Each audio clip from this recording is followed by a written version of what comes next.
एक पंडित था, कोई इंजीनियर था, कोई वैज्ञानिक था, क्या कोई कवि था, क्या व्यापारी था? ये कौन था जिसने काल पे चांटा मारा?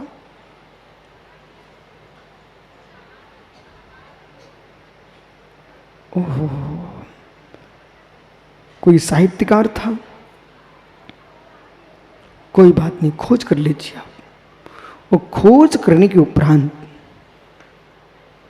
आप उसको भूल जाना, भूल जाना, निगरानी में रखना। वही सुब्रत सागर जी, छोटी सी भूल, छोटी सी भूल अनर्थ करा देती है। रितेश, मित्र, धन, पुण्य, धन, पुण्य, ज्ञान, इन तीन के मध्य में आकर के मेरा भाई किसी चींटी का भी अपमान मत कर देना।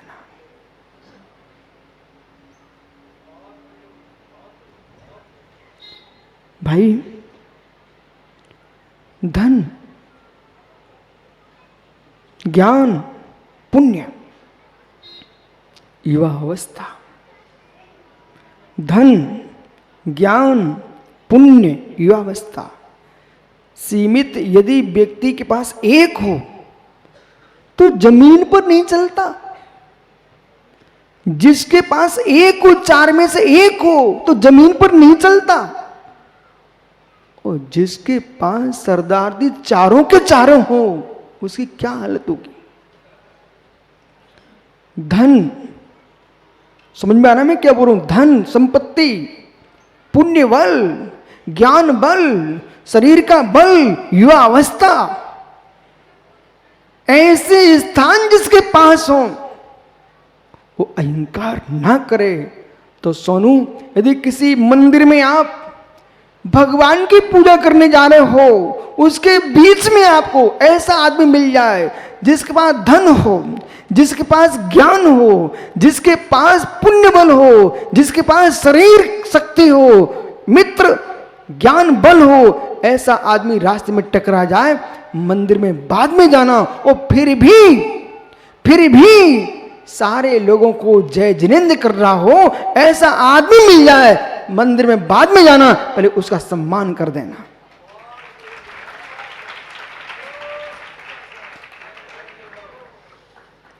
परमात्मा बे नहीं बनते जो अहंकारी होते हैं ज्ञान के, परमात्मा बे नहीं बनते अहंकारी होते धन के, परमात्मा बे नहीं बनते अहंकारी होते पुण्य के, परमात्मा बे नहीं बनते अधिकारी होते अपने शरीर के युवा बल के, परमात्मा बे बनते इन सब कुछ के मिलने के बाद भी सारे विश्व के प्राणियों को एक दृष्टि से देखते हैं, उनका नाम परमात्मा के नाम पर आता है। जब तुमको इतनी सामग्री मिली, उसे देख करके कभी किसी का अपमान मत कर देना। श्री राम, लक्ष्मण, जानकी जंगल में विचरण कर रहे हैं, जंगल में घूम रहे हैं। अचानक एक नगर में प्रवेश किया, एक नगर में प्रवेश किया और सीता थक चुके थे, इसलिए श्री राम ने लक्ष्मण से कहा, भैया कोई स्थान देख के बैठ जाए।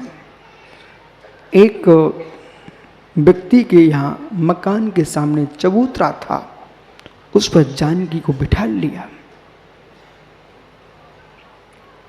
नगर गांव उस घर की गृहिणी अंदर से आकर के तीनों का सत्कार करती है,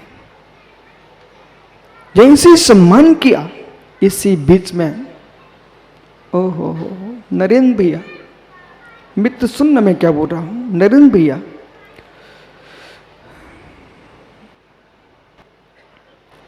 जिसका पुण्य क्षीण होता है उसकी बुद्धि भी क्षीण हो जाती है। प्रक्षीण पुण्यम, हा, प्रक्षित पुण्यम, ये रायपुर के लोग सब ज्ञानी हो चुके, देखा आगे आगे सूत्र बोल रहे हैं। श्री राम चबूतरे पर बैठे हो, कभी कभी बोला इधर देख, उस दिन की याद कर। सिलवानी का जंगल है, वहां 3 मुनि बैठे हुए हैं और मित्र ठंडी का मौसम है, उसमें तुम सेवा में लगे हो। इधर देखो मित्र,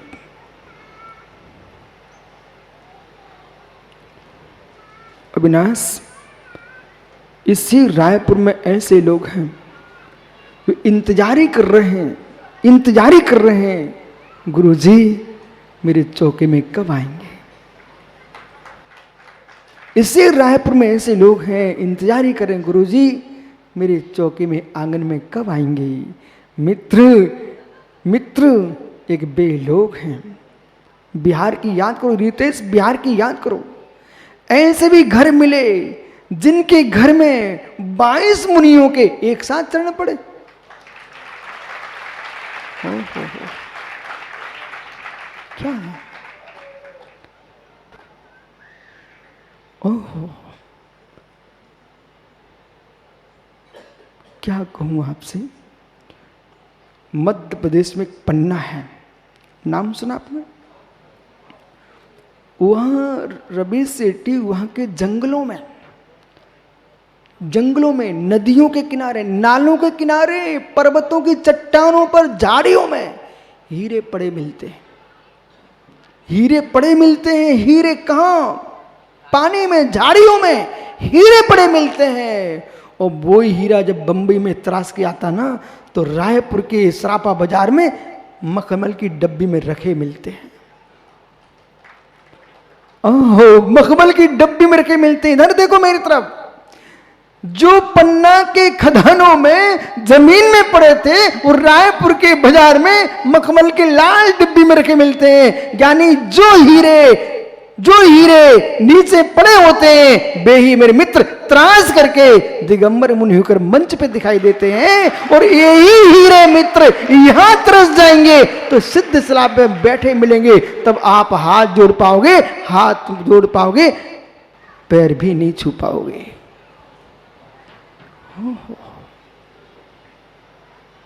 क्या हुआ? ज्ञानी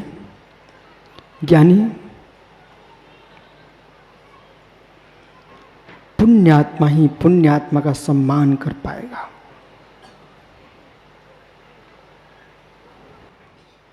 कभी भी जमीन में पड़ा हुआ हीरा रोता नहीं है। जितने लोग सुन रहे हैं ना, बड़े ध्यान से सुनो मैं क्या बोल रहा हूं। जमीन में पड़ा हीरा कभी रोता नहीं है। नरेंद्र भाई कभी रोता नहीं है, बाकलीवाल जी कभी रोता नहीं है। वो कहां गया ज्ञानी रारा? मित्र सुन, जमीन में पड़ा हुआ हीरा कभी रोता नहीं है। यहां तक भी होता है कि कमल भिलाई जैसे लोग हीरा को उठा करके अपने खेत की ज्वार में चिड़िया लग गई, अपने खेत की ज्वार के बालों में, भुट्टों में चिड़िया लग गई। उन चिड़ियों को भगाने के लिए पन्ना की खदान से उठा लाया पत्थर, उन चिड़ियों को भगाने के लिए प्रयोग कर रहा था। वो हाथ में हीरे को ले रहा था और 1 किलो ज्वार को बचाने के लिए हीरा फेंक डाला। ओ ज्ञानियों, आपने क्या कर डाला? 1 किलो ज्वार के बचाने के लिए हीरा फेंक दिया। ऐसे ही भोगों की ज्वार के पीछे तुमने नर देह के हीरा फेंक डाला। बैठो ज्ञानी, कमाल हर व्यक्ति का भाग्य नहीं है। ओह, मैं विश्वास के साथ कहता हूं, जब से आत्मा संसार में भटक रही है, यदि बीच में कहीं परमात्मा को सिर भी टेक लिया होता, सम्मान भी कर लिया होता, अविनाश पंचम काल का मनुष्य नहीं बनना पड़ता। कलयुग में आकर के एक काले काल का चेहरा नहीं देखना पड़ता।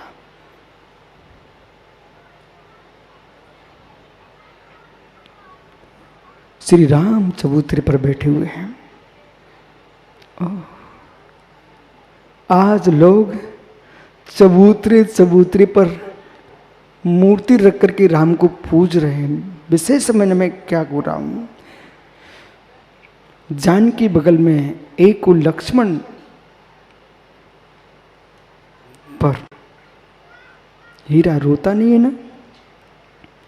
महापुरुष बे होते हैं, महापुरुष बे होते हैं। सम्मानों में मुस्कुराते नहीं हैं तो अपमानों में रोते भी नहीं हैं, वे महापुरुष होते हैं। दो बात सुनते ही तुरंत भयभीत हो जाए। राकेश, तुम राष्ट्र को क्या संभाल पाओगे? राकेश, राष्ट्र को क्या संभाल पाएंगे? जो व्यक्ति सम्मानों में खुश होता है, जो व्यक्ति सम्मानों में खुश होता है, वो अपमान में रोएगा। जो व्यक्ति सम्मानों में खुश होता है अपमान में रोएगा। जो सम्मान में भी खुश नहीं होता है वो अपमान में रोता भी नहीं है। श्री राम से मिलो। जिस महापुरुष का राज्य अभिषेक होने वाला हो, राकेश, जिस महापुरुष का राज्य अभिषेक होने वाला हो कितना बड़ा झटका। जिस महापुरुष के लिए राज्य तिलक की तैयारी थी, नवीन, राम के लिए अयोध्या का राज्य तिलक होने वाला था कि वनवास होने वाला था। तैयारी किस बात की चल रही थी नगर में? ओह, सबके दिन एक से, सबके दिन एक से राज तिलक की तैयारी चल रही हूं। आज एक नया सूत्र याद करके जाना यहां से। राज तिलक की तैयारी चल रही हो राकेश, राज तिलक की तैयारी चल रही हो। सुबह बंधन बार, सुबह बंधन बार, मीठा भोजन, ओहो मंगल गान। राज तिलक होना था मध्याह्न में, वो बिहार हो गया जंगल की ओर। दैवश्य कुटलाह गति, दैवश्य कुटलाह गति। बोलिए एक साथ, दैवश्य, दैवश्य कुटलाह गति, दैवश्य। याद कर लो, फिर मैं आगे की बात करता हूं। दैवश्य कुटलाह गति। जोर से बोलिए, एक सुर में बोलो, पूरा रायपुर हिल जाए। और जोर से, दैवसह। बहुत बढ़िया मित्र। दैव यानी भाग्य, दैव यानी विधि, दैव यानी ब्रह्मा, दैव यानी ब्रह्म, दैव यानी कर्म, कृतांत। हे मित्र, होनहार, भवितव्यता, दैवस्य कुटलाह गति। लोक में कहा जाता है श्री राम का राज्याभिषेक होना था, उसका मुहूर्त मुहूर्त रायपुर के जोशी अजित ने नहीं निकाला था। उसके मुहूर्त को मेरे मित्र अजित ने नहीं निकाला, वो मुहूर्त वशिष्ठ ने निकाला। वशिष्ठ ने, वशिष्ठ जैसे गुरु का मुहूर्त फेल हो गया। दैवस्य कुटलागति। मित्र, मुहूर्त मंगलाचरण वहीं सफल होते हैं जहां देव सीधा होता है और देव की गति उल्टी है तो मंगलवार को भी अमंगल होता है और मेरे मित्र शनिवार को भी मंगलवार होता है। दैवश्च। ओहो, ईमानदारी से बोलना। समझ में आ रहा है क्या? हे मां, यदि ये सूत्र समझ में आ रहा है तो छोटी सी बात मेरी मान लेना। कहीं उल्टा पति मिल जाए तो पति को उल्टा मत कर देना। दैवस्य कुटलागति। ओहो, ये सूत्र सीता को याद था, ये सूत्र जानकी को याद था, इसलिए सीता ने राम को जेल नहीं भिजवाया। सीता ने ये कहा, दैवस्य कुटलागति, मेरे कर्म का ऐसा फल है कि मुझे अग्नि कुंड में कूदना पड़ा है। यदि आज की ये सीता होती ना तो कहती अग्नि में नहीं कूदेंगे, राम को जेल भिजवाएंगे। ओह, बहुत अच्छो राम, आप उस काल में हुए कि आज के युग में नहीं हुए, नहीं तो आज के राम सीताओं से रो रहे हैं। मतलब क्या हुआ अजित? मतलब क्या हुआ अजित? ओह देखो भाई, ये अजित क्या बोल रहा है? कहां गया अर्पित? मित्र, मतलब अजित ताली बजा रहा है, इसका मतलब बेचारा रोज घर में पिटता होगा। ऐसा मत बोल भाई, रोटी खाने को नहीं मिलेगी। लेकिन क्या कर सकते, जो है। ओहो, इसका मतलब मैं परम सुखी हूं। दैवस्ता, ओह, आज सबके चेहरे खिल रहे हैं। माताओं तुम भी घबराना मत, बिल्कुल नहीं डरना। यदि आप राम हो सकते हो तो हम भी सीता हो सकते हैं। यानी राम अपने पिता की आज्ञा का पालन करने जंगल जा सकते हैं, तो हम भी अपने पति के पीछे पीछे चले हैं। वो सीता, ओ सीता आज जगत में पूज क्यों हो रही है? क्योंकि उसने अपने पति को मुड़ के जवाब नहीं दिया, पति के पीछे पीछे चली हुई है। दैवस्य धन्य हो। ये सूत्र यदि बुद्धि में आ गया ना नवीन भाई, कभी आंख में आंसू नहीं डाल पाओगे। आंख के आंसुओं को आंसू आ जाएगा। सुना मैंने क्या बोला? मित्र बैठ जाओ। राकेश, आंख के आंसू को आंसू आ जाएगा। सभी युवा सुनो मैं क्या बोल रहा हूं, देश के युवाओं से कह रहा हूं, यदि कोई आंसू तुम्हारी आंख में इसलिए आना चाहता है कि सामने वाला दुखी हो जाए, देश दुखी हो जाए, रोने लग जाए, तो मित्र बे आंख के आंसू रोएंगे, आंख के आंसू रोएंगे कि ये सामने वाला दुखी नहीं हो रहा है, मैं इसके पास आया क्यों? मुस्कुराने वाले के सामने, मोह वाले भैया, मुस्कुराने वाले के सामने विपत्तियां भी विपत्ति में पड़ जाती हैं, और रोने वाले के सामने संपत्तियां भी विपत्ति में पड़ जाती हैं। इसलिए पूरे जगत से कह देना, जीवन निकलना ही है तो रोते रोते क्यों मरूं, मुस्कुराते मुस्कुराते मरूंगा, इसका नाम समाधि मरण है। विराजो चबूतरे पर श्री राम, भूल तो नहीं आप लोग? चबूतरे पर श्री राम। सोनू, वो पारस पापड़ी वाला नहीं आया क्या आज? अरे भाई तू जमीन पे कैसे बैठ गया आज? कुर्सी से उतरते नहीं, तू जमीन पे कैसे बैठे भैया? पारस भैया, पारस भैया, सबके दिन एक से नहीं होते।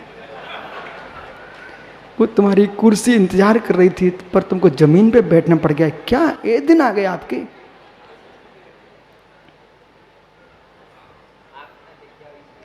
ऐसा तो नहीं है कहीं सोचो मैं आज ऐसा छुप के बैठता हूं कि गुरुजी देख ना पाए। भाई विश्वास मान, मुझे धर्मचंद जी पापड़ीवाल दिख रहे, तुम तो यहां खड़े हो। बैठो भैया, क्यों खड़ा किया आपको? दैवस्सा याद हो गया? ओह, श्री राम चबूतरे पर बैठे हुए हैं। आप निहारो समय, अपने पुण्य को ही मत देखते रहो, अपने ज्ञान को ही मत देखते रहो, अपने बल को ही मत देखते रहो। मित्र, उस आंख को भी खोल लो जिससे तुमको महापुरुष दिखना सीख लो। अपने पुण्य को ही मत देखते रहो, अपनी संपत्ति को ही मत देखते रहो, अपने भाग्य को ही मत देखते रहो। उस आंख को भी खोल लो, किसी गरीब दीनहीन को देख करके धक्का मारना ही मत सीखो। मित्र, सारा देना भी सीख लो, सबके दिन एक से नहीं होते।